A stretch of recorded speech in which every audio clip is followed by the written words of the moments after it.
नमस्कार मित्रों, आज हम फिर से आए हैं एक आपके लिए एक नया वीडियो लेकर के। और आज हम बात करने वाले हैं आर्टिकल 370 की। 2 दिन पहले फैसला आया था, हम थोड़ा 2 दिन लेट हो गए हैं, लेकिन इस बारे में हम विस्तृत चर्चा करेंगे कि आर्टिकल 337 क्या था, 370 क्या था और इसके क्या प्रावधान थे और किस तरह से इसको बदला गया। तो बात करते हैं हम 15 अगस्त 1947 को, जब हमारा देश आज़ाद होता है। जब हमारे देश के हिंदुस्तान के 2 टुकड़े किए जाते हैं, एक होता है पाकिस्तान और एक होता है इंडिया।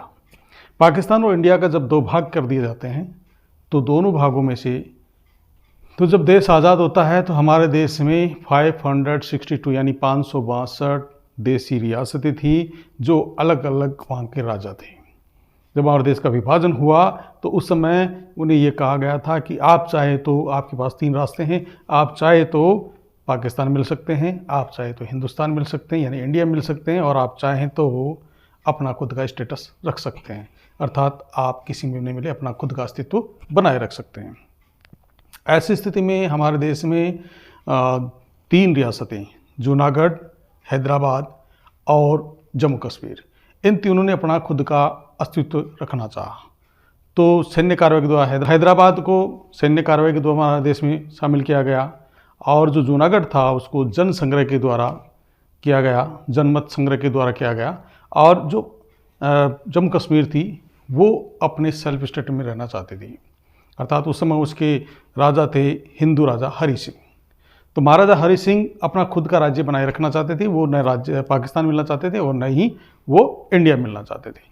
तो ऐसी स्थिति में अपना अस्तित्व बनाए रखने के लिए उन्हें सैन्य ताकत की जरूरत पड़ती। लेकिन जैसे ही 15 अगस्त 1947 को हमारा देश आज़ाद होता है, अगस्त 1947 को, तो 24 अक्टूबर 1947 को पाकिस्तान जो कबायली लड़ाकों को कश्मीर में एंटर करवा देता है और 5000 कबायली लड़ाकों को एंटर करवा देता है, और वहाँ पे एक झगड़ा चालू हो जाता है, युद्ध होता है। ये बात महाराजा हरि सिंह को पता चलती है, और हरि सिंह जो महाराजा हैं वो बाहर से संपर्क करते हैं कि हमें बचाने का काम करें।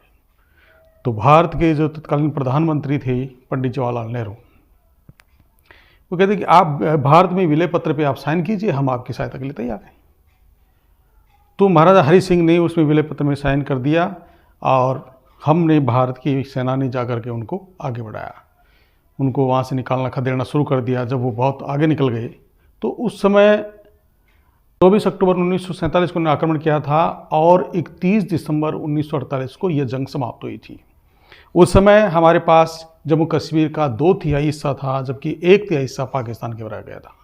हम और भी आगे बढ़ सकते थे, उसको अपने अधिकार में ले सकते थे, लेकिन हमारे पंडित जवाहरलाल नेहरू ने ये मामला ले जा करके संयुक्त राष्ट्र संघ में डाल दिया कि साहब हमारा फैसला कीजिए।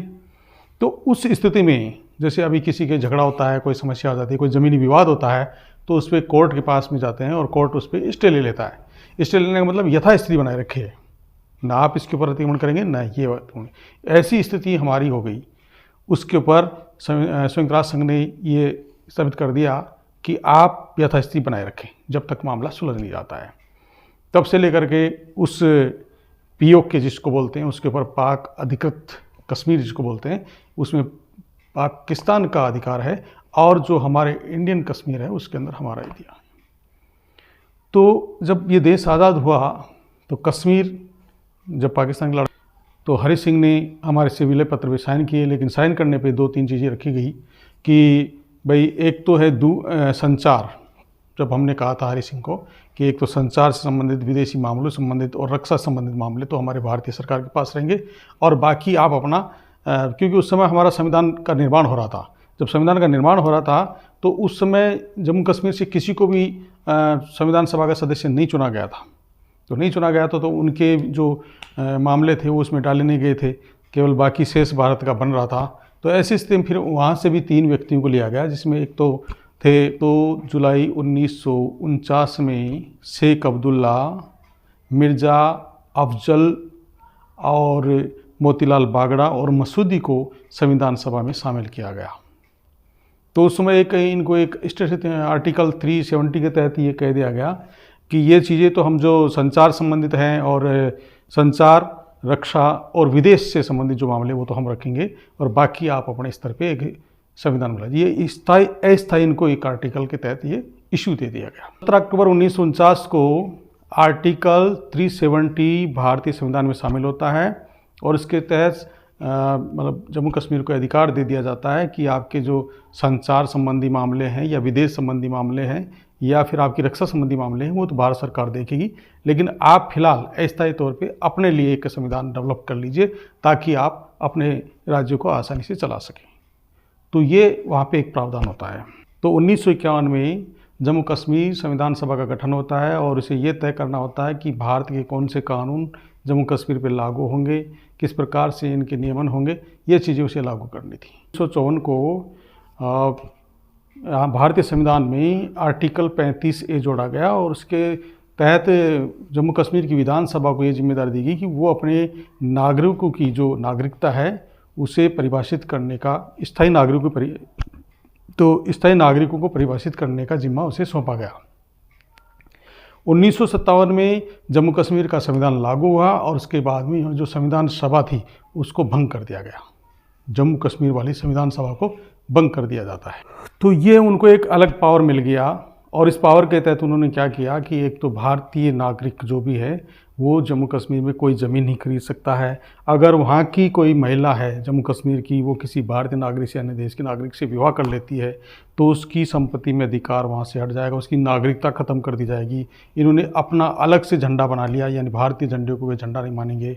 ऐसा इन्होंने अलग से प्रावधान कर लिए बहुत सारे, जिसके अंदर दोहरी नागरिकता हुई, भारतीय नागरिकता अलग और उनकी नागरिकता अलग लेनी पड़ती थी। और जब भी हम जाते तो ऐसा लगता था कि जैसे किसी दूसरे देश में आ गए, वो अपने को भारतीय देश में मानते ही नहीं थे, ऐसी स्थिति उनकी। और इन्होंने विधानसभा का कार्यकाल 6 साल का कर दिया और इसके अलावा इसे और पंचायत राज जबकि पूरे देश में लागू हो गया, पंचायत राज पूरे देश में लागू हो गया था, लेकिन यहाँ इन्होंने लागू नहीं होने दिया। पूरे जम्मू कश्मीर में पंचायत राज नहीं लागू था। और उन्होंने ये भी तय किया कि अगर भारत की कोई इकोनॉमिक कंडीशन आपातकाल लगता है, वित्तीय आपातकाल लगता है, तो जम्मू कश्मीर में लागू नहीं होगा।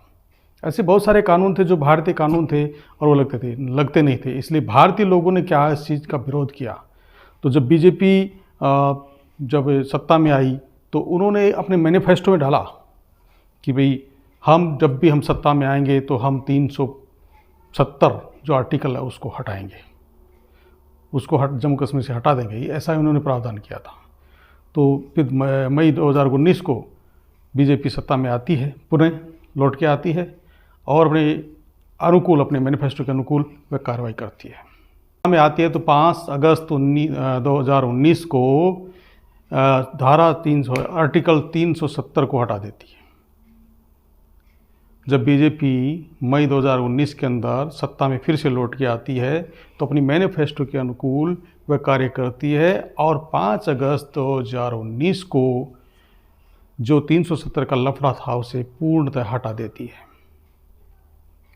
तो अब चर्चा करते हैं कि ये हटाने का पावर इनको किसने दिया जब वो पहले से लागू था। तत्कालीन समय जब इनको दिया गया था, क्योंकि जब हमारी संविधान सभा जो संविधान बना रही थी उसमें संविधान निर्माण की ओर था अग्रसर था, तो उस समय किसी नए व्यक्ति को शामिल करने के लिए उन्हें अस्थायी तौर पे आर्टिकल 370 जोड़ दिया गया था कि भाई अस्थायी तौर पे आप इस पे अपने हिसाब से डेवलप कर लीजिए, फिर बाद में हम देख लेंगे तब।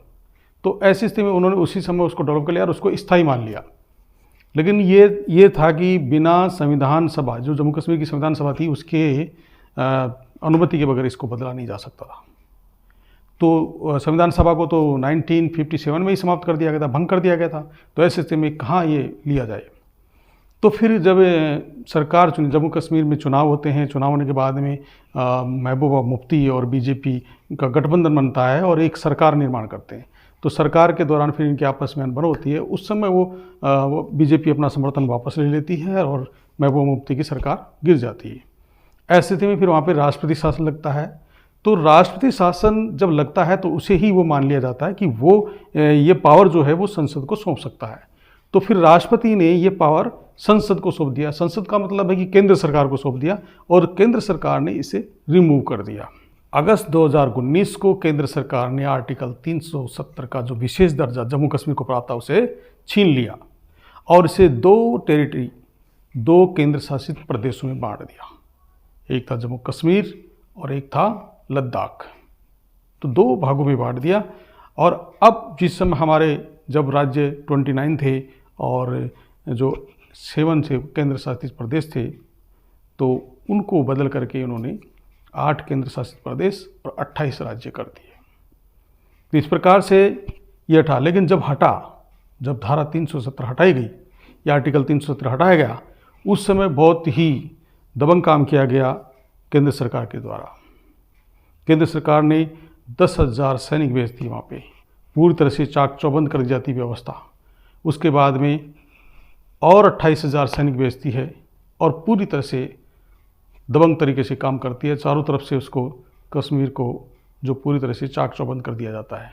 जगह जगह तार फैला दिए जाते हैं। महबूबा मुफ्ती और जो फारूक अब्दुल्ला, ये जो अलगाववादी नेता थे, उन्हें नज़रबंद कर दिया जाता है और फिर बाद में फैसला दिया जाता है। जबकि बहुत सारे जो मंथन करने वाले थे, जो जानकार थे, विशेषज्ञ थे, ये कह रहे थे कि 370 को हटाया नहीं जा सकता है और इसे बीजेपी सरकार कैसे हटा सकती है।